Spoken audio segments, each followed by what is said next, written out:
When architects are designing houses, they're normally selecting the exterior of the house, the siding of the house, based on aesthetics.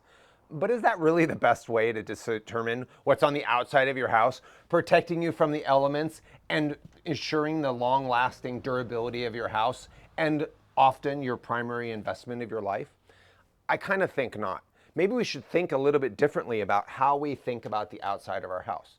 To us, the outside of the house should firstly protect us from the elements, and the elements being primarily the wind, the rain or the water, like snow, and the sun. Now, durable materials like this fiber cement are going to be great for all of those. They're water impermeable to a large extent. They don't get degraded by the sun. They don't get degraded by the rain or the snow. They're not adversely affected by that. You can easily paint them. The paint adheres well and it protects them for a long period of time.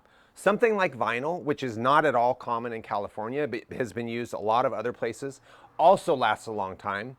It's also highly toxic when you make it. It's also highly toxic when it burns, poisoning the surrounding area as well as the firefighters trying to put out that house.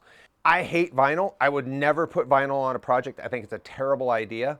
So what are some other ones? Well, wood is a perfect example of a beautiful material when it goes on. Wood is extraordinary, but it is extremely sensitive to sun exposure, to water damage. And if you're not really careful about how you detail it, wood can look really ugly really quickly. And lastly, it requires a lot of maintenance. You have to refinish it every 2 to 3 years or it's going to gray to natural. If you like the gray color, it's a great material. If you don't like the gray color, then I would select something else. So what are some of our other alternatives? Well, in California, the majority of houses are covered in stucco.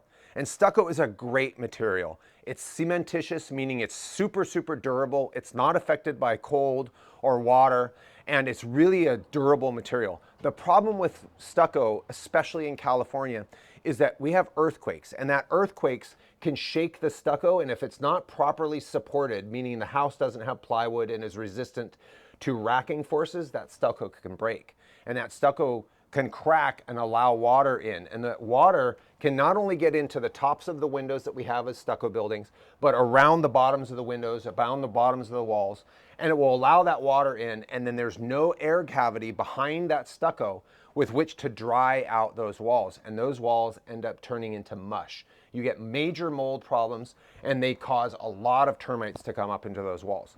If we detail stucco correctly and we put a rain screen behind it and allow that air to go in there and dry that wall if it ever gets wet, and then we are really, really careful about our waterproofing detailing, stucco can be a super good durable material, but we have to be careful. The existing stucco that they put on houses 30, 40, 50 years ago is not durable, does not allow drainage, and can end up causing a tremendous amount of damage. We have to think differently about how we side our houses. We have to make sure that we're thinking about the major role of the siding on the houses. It's protecting the house and protecting you and your family. If you're interested in learning more about building science, hit subscribe as we show you how to build a better way.